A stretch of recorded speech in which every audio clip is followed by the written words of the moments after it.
Hi guys, I hope that you're doing well. It's Lisa. Thanks for hanging out with me for another reading. I'm just gonna apologize now if there's any background noise. The house is a little bit full of life and busy right now as we're preparing to go on a holiday. So yeah, there's laundry going, there's things being moved around. So if you hear any background noise, that is what it is, and I apologize. But one last thing before we get into today's reading, there's a membership area now. So if anyone is interested in a little bit of extra content, you can click the join button up at the top of my YouTube page, or there's a link in the info box below, and you can get more details on that. There's just one tier and they get an extra reading every week. So yeah, if you want to join that community and support your girl and just vibe with a really cool group of people as well, then you know where to find that. All right, so back to the reading. We are talking about grace and shame with this reading, and specifically how shame can convince us that we don't deserve love, that we are, you know, we're bad, or that we've fucked up so greatly that there is no amount of love or mercy that can penetrate through the way that we see ourselves. It's almost like even if somebody else forgives you, you might really struggle to forgive yourself for something, whether that's something specific or whether it's just an overall feeling of unworthiness. So essentially, we're going to look at what story of shame you might still be carrying as truth, like a core narrative you may have internalized. And that could be about who you are, it could be about something you've done, or maybe something you feel that you lack. And we'll kind of look at where that shame has taken root and how it may be shaping the way that you show up in your life now. And then we're going to tap into the energy of grace and get a divine truth or a more gentle message from your higher self and your guides, what you most need to hear. And also look at how you can begin to offer yourself the compassion that you deserve so that you can honor your soul and you can sort of move towards reclaiming that feeling of inner safety, belief in self, love, worthiness, and that kind of thing. Okay, so let's get down to business. Thank you so much for being here. And what story of shame are you still carrying as truth? Okay. The King of Swords with the spider in reverse. Okay.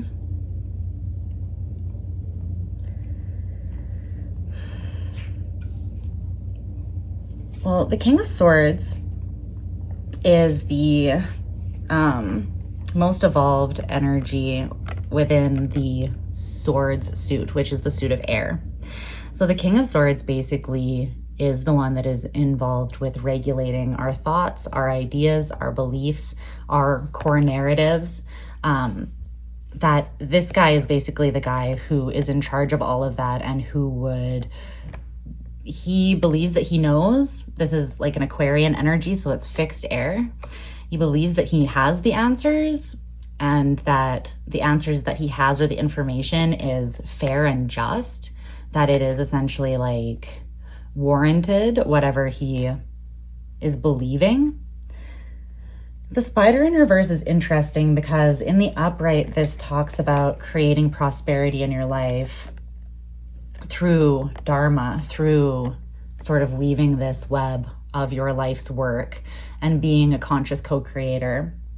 But when it's out of balance, it's discouraged. It is like, it talks about being exhausted, not believing that you have the energy, feeling kind of forlorn. It's almost like seeing yourself as not having what it takes to even start, or to be appreciative of the path, the journey, to be enthusiastic and to see it as something that's prosperous, that's giving to you, that's teaching you. So essentially, the core narrative is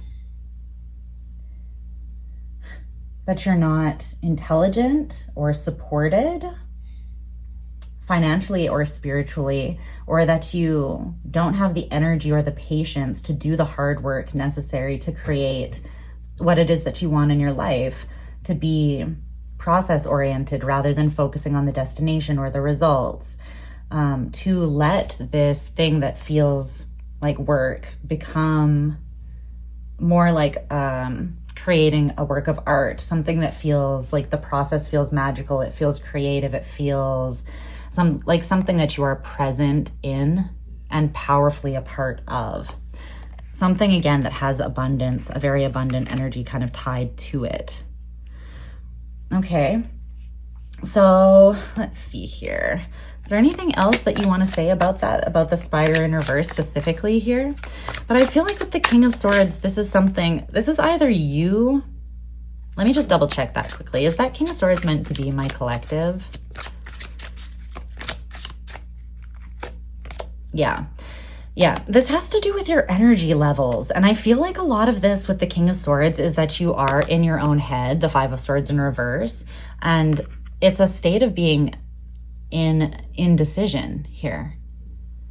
So what they're saying essentially is that you drain your own life force energy by going back and forth about whether you believe that something is abundant, worth truly investing in, and then also you have all of these guards and sort of resistances that you've put in place that are telling you this narrative that even if it is worth going for, you're too tired, you'll do it tomorrow, or like you're too discouraged where you're at to be playful, to be creative, to be essentially to just show up and honor the moment, be in the moment, appreciate the moment, and then allow the moment to show you the prosperity that is going to unfold from that. But it has to do with your life force energy, and I see it being kind of wasted in terms of being undecided, back and forth, maybe juggling too many things instead of picking one path that really resonates with you, as well as just being in your head in a detrimental way. So focusing more on the energies that you don't actually want to amplify and that sort of thing. All right, where did this shame take root in you? So was there a wound that was inherited, a belief, or a past specific experience or moment that planted this seed of unworthiness here? Wow, 2 kings. So now we have the King of Wands, and they're both of the masculine kings with protection. This is Leo energy.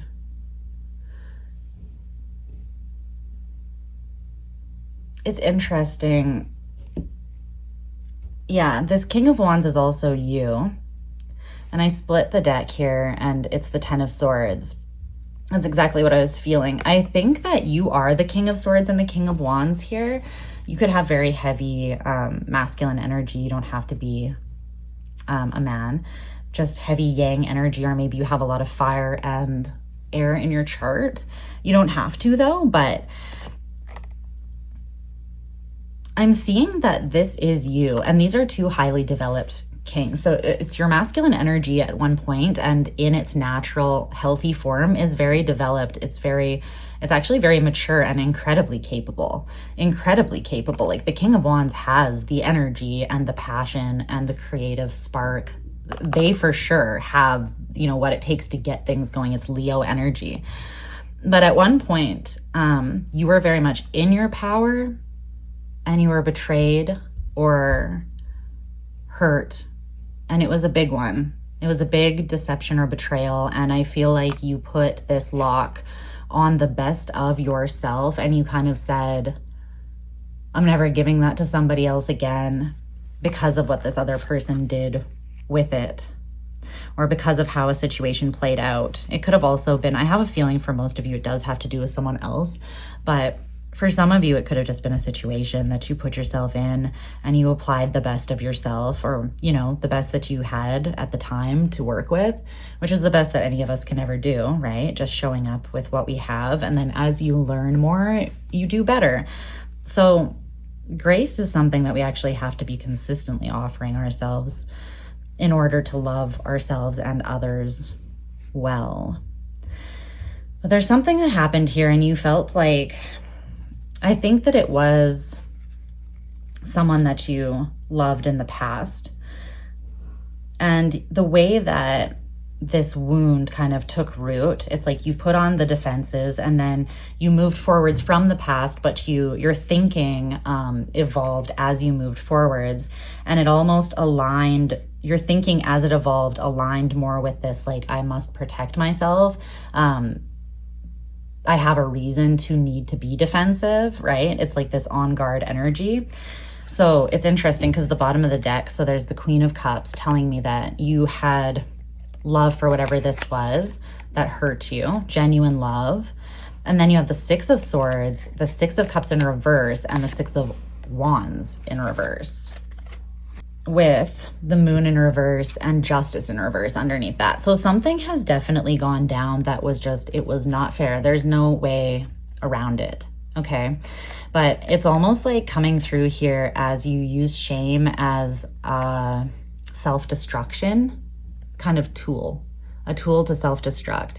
Because you evolved with the Six of Swords, you built this bridge and you walked over it, and the bridge is like your evolved thinking that allows you to move forwards from this situation in the past and release it, right? The thing is that as that evolved, it kind of evolved into the Six of Wands in reverse, which is a self-fulfilling prophecy. I'm not good enough. I won't be recognized. Even if I put the best of myself out there and invest it, even if I even put my heart, my love into something, someone won't see it. They won't see me. They won't value it. They won't validate it. They won't show up equally. Essentially, it's like it won't be successful. And that's very much tied to this. So that's, yeah, this is where it took root.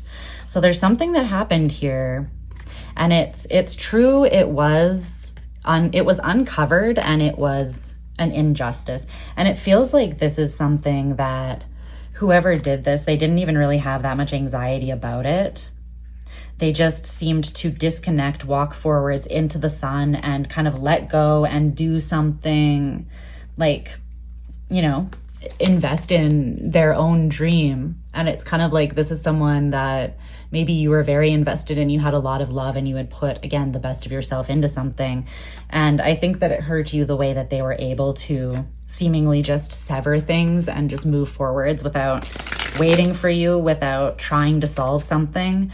I'm seeing that it cut you very deeply, the way that they moved forwards with like emotional clarity, just being like, this is not for me and I'm gone kind of thing. So I feel that that was internalized, and that just made you have this belief that even if you put things, even if you put the best of yourself there, right, it will never be what you think it is. Or you'll get to the end of building something and it won't be as prosperous. It won't be something that really feels, you really feel recognized, seen, and supported by, celebrated by even. So how is this shame currently shifting the way that, or how is it shaping the way that you show up in your life? How does it influence your relationships, your choices, your desires, and how you receive love? Let's see. Wow, okay. So you have calcification with the Ace of Pentacles in reverse. Yeah.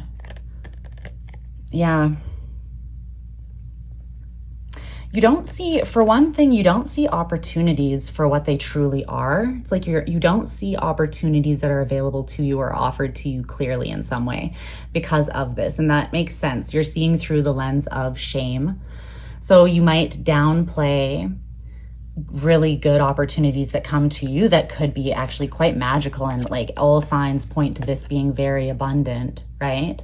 Divinely offered.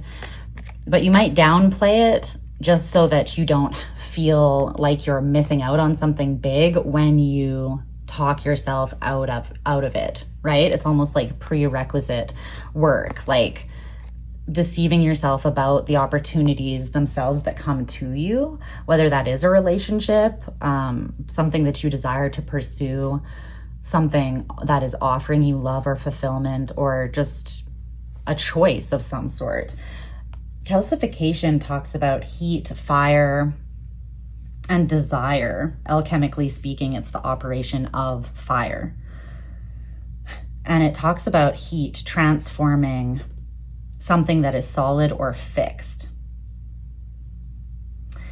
So this does talk about an uprising of emotion that has been repressed or dismissed, and something big wants to change but needs to be brought to light and purified.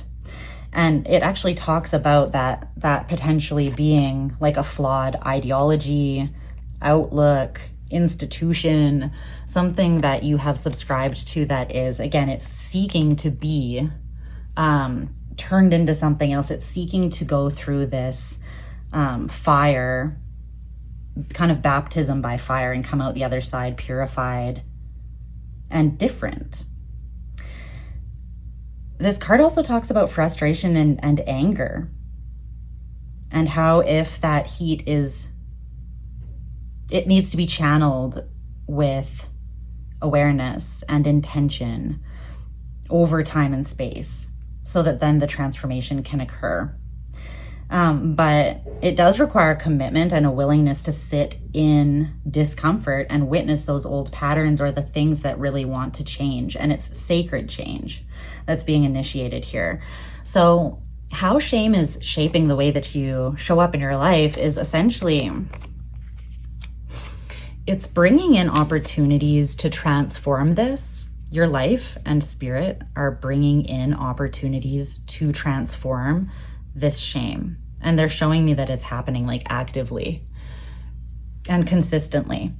But the way that the shame is affecting things is that it's like you don't trust that desire. It's like maybe you have an issue, maybe there's like too much fire, right? Like a lot of masculine energy, or this could even come through as like desire in a negative sense. So like lust, insatiability or something. But then maybe you don't allow that emotion to come up. You keep repressing or dismissing the emotion. And that is what needs to come up in order to change. It needs to have light shone on it so that it can be purified. And it's okay if some of those emotions are, again, like frustration, anger, guilt, shame, whatever. All of those things need to come up, not so you can get stuck in them or be defined by them, but so you can just witness them, and then they can leave. But when you're just pushing them down, obviously they can't leave, right?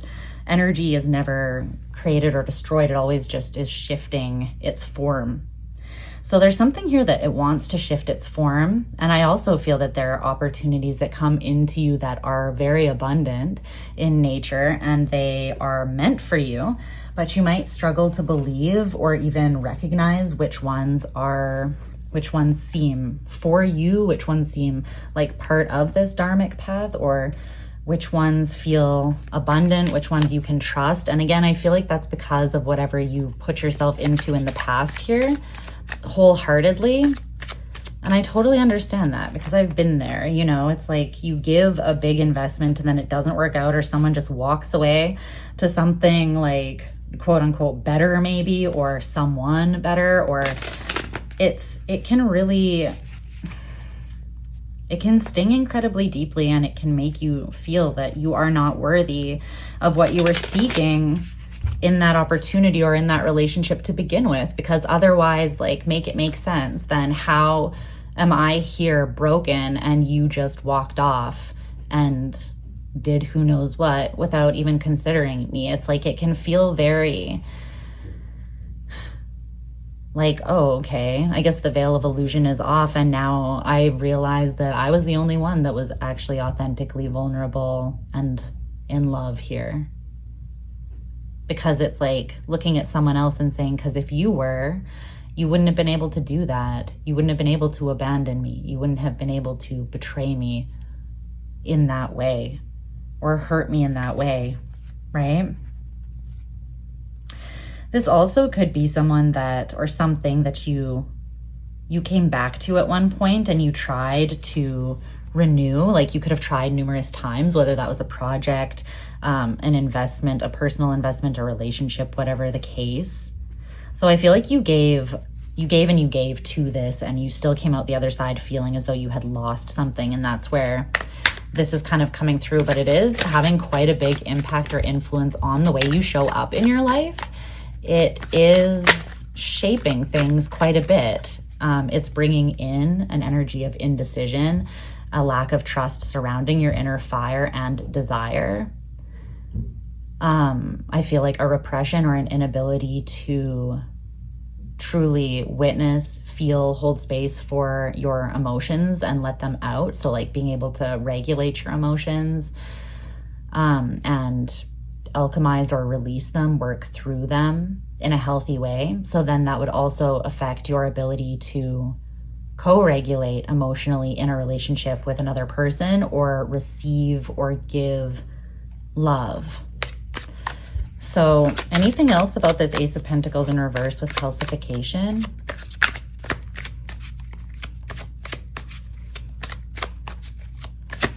No, I think that's all for that. Okay, so let's look at what Grace wants you to know right now. A divine truth, or maybe a gentle message here that your guides or your higher self or your heart, however you want to see this, might want to come in. Essentially just what you need to hear to penetrate into that kind of soft and tender place.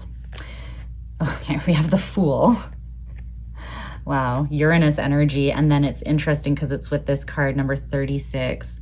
I'll look at how to pronounce this when I get to the book, but it says chaotic riddles at the bottom. And let me tell you, if there is a planet that's energy is chaotic and unpredictable, it is Uranus. So it's interesting that these two came out together. I just want to show you this card up close because the art is really beautiful and it might resonate with you as well. Okay, so the Fool and chaotic riddles. Let's see about this. This is the message that wants to be spoken. So I am going to read this from the book and then we'll talk about the Fool. But so number 36. Okay. Satarial. That's how you say it. Satarial. Okay. So this is an angel. And it says chaotic riddles. In the twilight of divine absence, Satarial stands as the keeper of the first gate, a realm where light folds into the mysteries of the great abyss. The Kabbalistic tree of life inverted is a map of the inverse spiritual journey in which knowledge is not sought in the light, but through understanding the depths of our shadows. Satarial's dominion is the commencement of this descent, the black labyrinth that is both a riddle and a revelation. Wow, this is getting pretty deep. Within this obsidian maze, Satarial, whose name translates to concealment of God, reigns over the shadow self as a sovereign whose crown is the very absence of light. Wow, see how his crown is, let me show you this again. His crown is the very absence of light. They beckon the brave to venture the serpentine path, guiding souls through the heart of darkness and that which is unresolved in the hidden mirrors of your soul. This is very fucking powerful, it feels like. So it says to navigate Satarial's domain is to solve the universe's most profound paradoxes. Their presence is the antithesis of the luminous, yet is essential to the balance of all. The passage over the abyss under their watch is not for the faint of heart. It's a pilgrimage for those willing to embrace the enigma, to persevere, and to remain fearless through this intense initiation. This angel provides the silent strength to endure the darkest nights of the soul and the vision to see the insights of the shadow. Their lessons are resilience, the power to persist when the path twists into the unfathomable, and finding life even through our little deaths. Wow. Okay, so there's also a magic, like a ritual here. So I'll read that to you in case you guys resonate with that and you want to do it. Don't feel called to if you don't resonate with it, okay? So it says, take a deep breath, inhale through your nose and close your eyes. Envision yourself standing between two pillars, one of radiant light to your right and another of reflective shadow to your left, which symbolizes the balance of wisdom and understanding. Now visualize an obsidian cosmic ocean before you where a translucent black sphere representing the essence of Binah, which means understanding, I guess, manifests and begins to float in the void. As you breathe deeply, ask Satariel to guide you into the mirror world where what was once concealed can now be revealed. Ask to see the reflection that will carry the most meaning as you take note of the image, feeling, or idea presented within the sphere. When you feel ready, take a deep breath and gently open your eyes. It talks about being a pilgrimage. What is the energy of the Fool? Setting out on a pilgrimage. These are so connected, but it's interesting because this is a journey of descent into the shadow, to do shadow work. This comes through as very scorpionic, also Piscean in some ways, but scorpionic extremely. Because this is like, if you have heavy Scorpio in your chart, this is part of your life path. It just is. You signed up for it. Because Scorpios are the ones that were made to take that descent, especially into deep, still waters. Not many other energies can withstand the pressure in those spaces. But we are used to that darkness, and we're used to the mystery and the great abyss because we kind of carry that within us through our lives.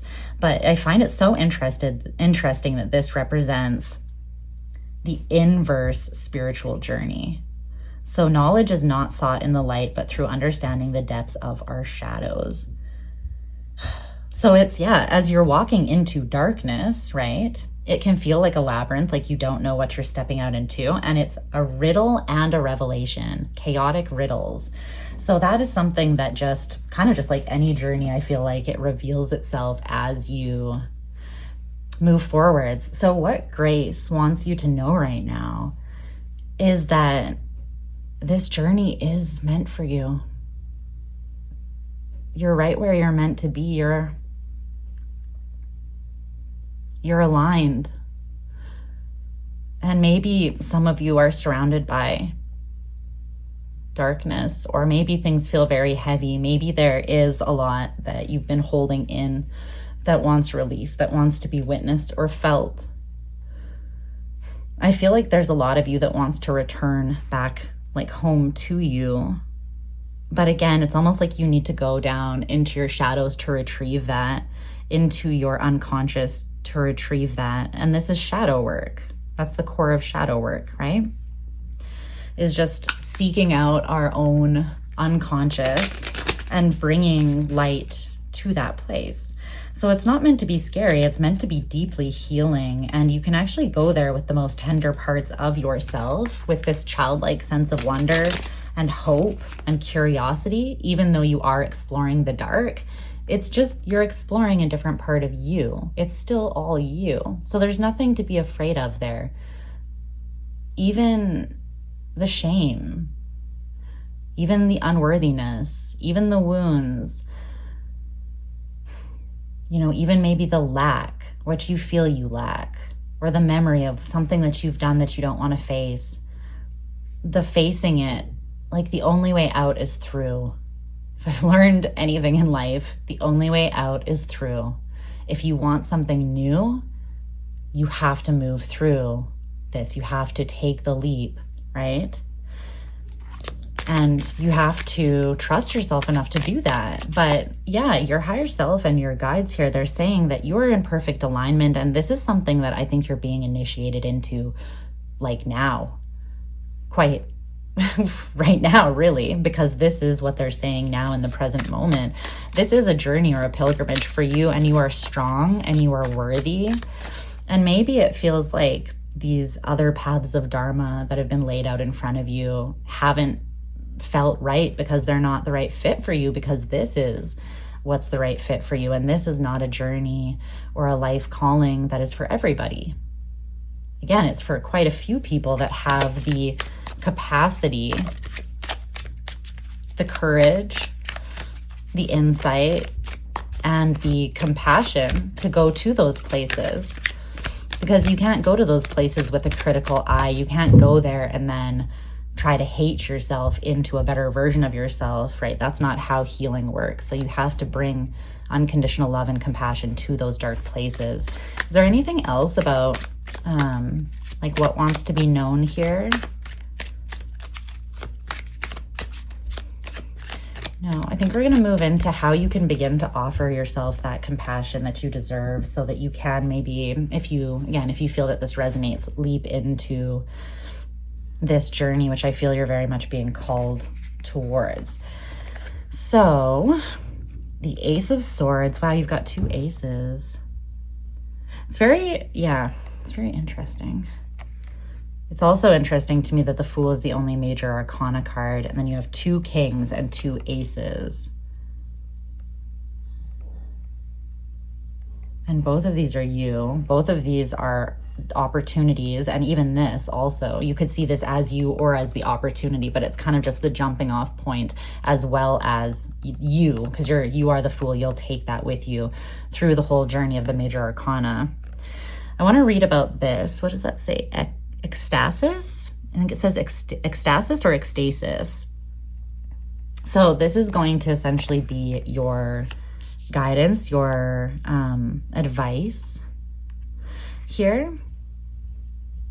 But there is some sort of truth that you're meant to witness and then maybe share or speak, shed light on, and then maybe help other people shed light on those spaces within themselves, or these truths that they may be feeling hesitant to seek as well.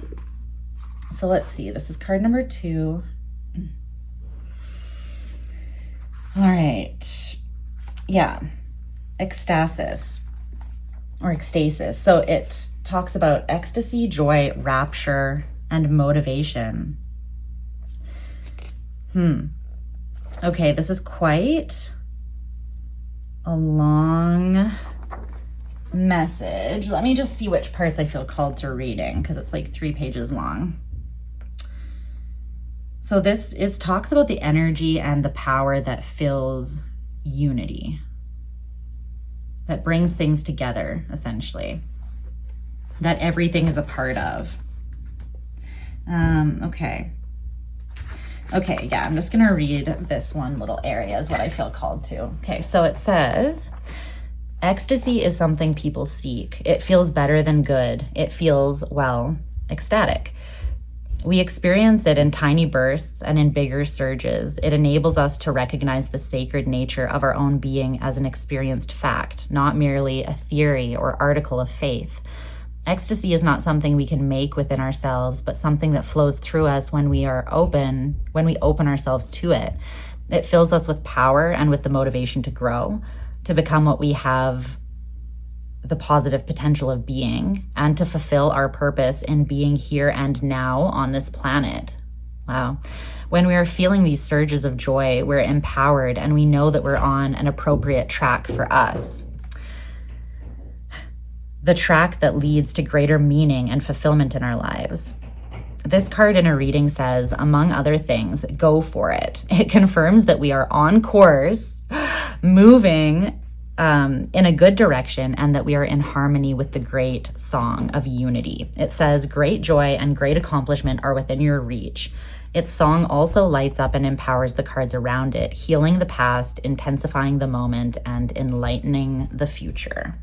Wow. Okay. So like I was saying, I feel like the time is now for you guys. Like there's something coming out here where it's like now, and it's so interesting, the contrast, because this is light, very light energy, like the lightest energy you could say. Ecstasy, right? Joy, rapture, like something that it's not just happiness, it's magic. And it's such a light, buoyant feeling. And then you have this chaotic riddle that's taking you down to the underworld. It's coming through as like it's a cycle. You go down, you descend, you gain this truth by shedding light on it. You come back up, and it's like from a place of integration, you either share that truth or you experience heightened light because you understand the contrast of the shadow. And this is why duality is so fucking important. I'll preach it till the day I die. We need the shadow. We need the ego. And we would always have it anyways, because we'll always have an unconscious part of ourselves that we're not aware of. That will just always be the case as humans. So it's necessary to not repress that or be ashamed of those parts, but to get to know them so that the two can work together in beautiful harmony. But this is lovely. Like, the message here is so beautiful. It's that the truth is that you are worthy. You are so fucking worthy. And that you're not only worthy of, you don't only have this sacred nature, but you are meant to open yourself up to ecstasy, to experience power, motivation, growth, the potential of who you are, your purpose, and just being present, like being here in your power, in the here and now, and just enjoying life, all of the human experience. But the lows and the darkness and the shadow illuminate, they create this ecstasy where the light isn't just light, it's ecstasy. Right? And we wouldn't be able to understand that or notice that if we couldn't compare that to the shadow. So yeah, you're very much aligned. You're on an appropriate track. You're empowered. This track, this is your path. That's what this is saying. It is a path of yours that is very dharmic, that is very much aligned, that is like a soul contract that you signed up for here in this life, and you are meant to complete in some way. And it's a cycle that you'll be constantly going through, I feel like, in life. So this could be like the next chapter or phase of your spiritual or personal development. But yeah, this is going to lead to deep meaning and great fulfillment in your life. And harmony, joy, accomplishment, all of the good shit. And I feel like you can also share this truth and this light with others around you as well, which is so freaking beautiful. So let me just see if there's anything else. Is there any other ways that I can add here that they can begin to show themselves some compassion? I think it's just like the part of you that might need compassion is the part of you that has repressed your feminine energy, the emotional and intuitive part. You know the truth because of how this feels. It's like even as you're being pulled towards a path that is taking you into your shadow, you have this awareness, this truth, that light is coming from that. And I think it's because there's desire, like pure desire and attraction pulling you into this. It doesn't feel like evil, like pulling you into the dark, taking you off your path. It feels like, ironically, again, the balance that is needed to truly know yourself and to know life, to know your power and your purpose. But there's something that you have been repressing, and they want you to be honest about that and to shine light on that, to let that out. Let it be as soft and simple as it needs to be. Let it be as intense and wild as it wants to be. But find a way to reclaim that part of yourself by just letting it up and out. Just holding space for it. You don't have to do it around another person, or if that makes you feel more safe and seen, then let that out. Even if you just start expressing emotion more, I feel like that will be a good way to just kind of get things moving, I think. Like, so for instance, if you enter into a relationship, start opening this part of yourself up by expressing love, expressing more positive emotions. Because I feel like once you get that, you reconnect with that body, like that part of yourself, you'll feel more empowered. You'll see that it's not that scary, or that love will embolden you. And you'll see your own capacity that you haven't been seeing. You'll see these beautiful opportunities for what they really are, something that wants to transform you into the best version of yourself and the version of you that's going to experience the best possible and most fulfilling life while you're here. You're already this person in a lot of ways. You're just not really seeing it and acting as such. So then the things that are offered to you that are meant to bring abundance and expansion into your life aren't really able to do so. So they want you to know, you want you to know that this is your path. This is meant for you. You don't need to protect yourself from yourself. You don't need to protect yourself from anything else, because the more that you explore your own self, your own shadow, the more you take accountability, the more sovereign and in dominion over yourself in an empowered way you become. And then nothing can really hurt you anyways, because you see so clearly that anything that anyone does to you is really a reflection of them, how they feel about themselves, how they're comfortable treating themselves, because that becomes a projection of how someone then treats those around them.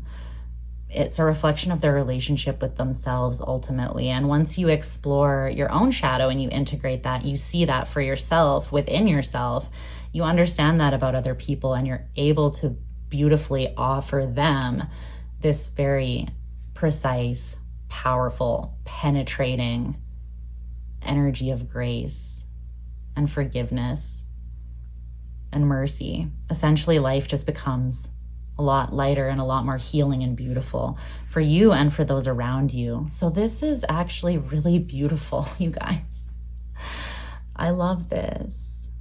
Yeah, this is beautiful. I feel like you're already doing this work, or you're very heavily being nudged towards this path. For some of you, I'm strongly getting a feeling that there's someone else, or there is a group of people. So whether this is your family, a friend, work colleagues, or like a creative group, or a partner, like a life partner or a romantic partner, whatever. I do feel like there's someone that maybe has a similar path, or maybe is comfortable holding both the shadow and the light in their extremes.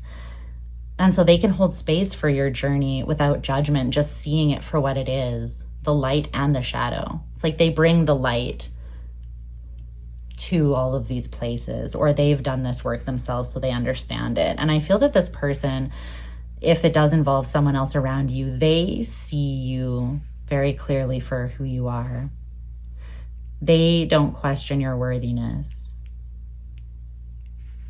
So maybe that's someone that it would be safe to let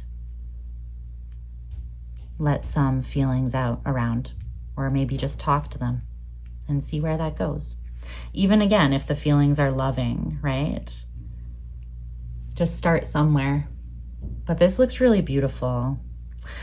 I'm gonna leave the reading there, my loves. I am sending you all of my freaking heart. This is just such a beautiful, validating, and resonant message. So I really hope that it was supportive if it was your message. If not, I'll hit you up with the next one, and hopefully you'll have better luck. But again, just thank you for being here. You are so appreciated, never taken for granted, ever. I am so grateful for you. And yeah, that's all for now, my loves. I'll talk to you again soon. Bye.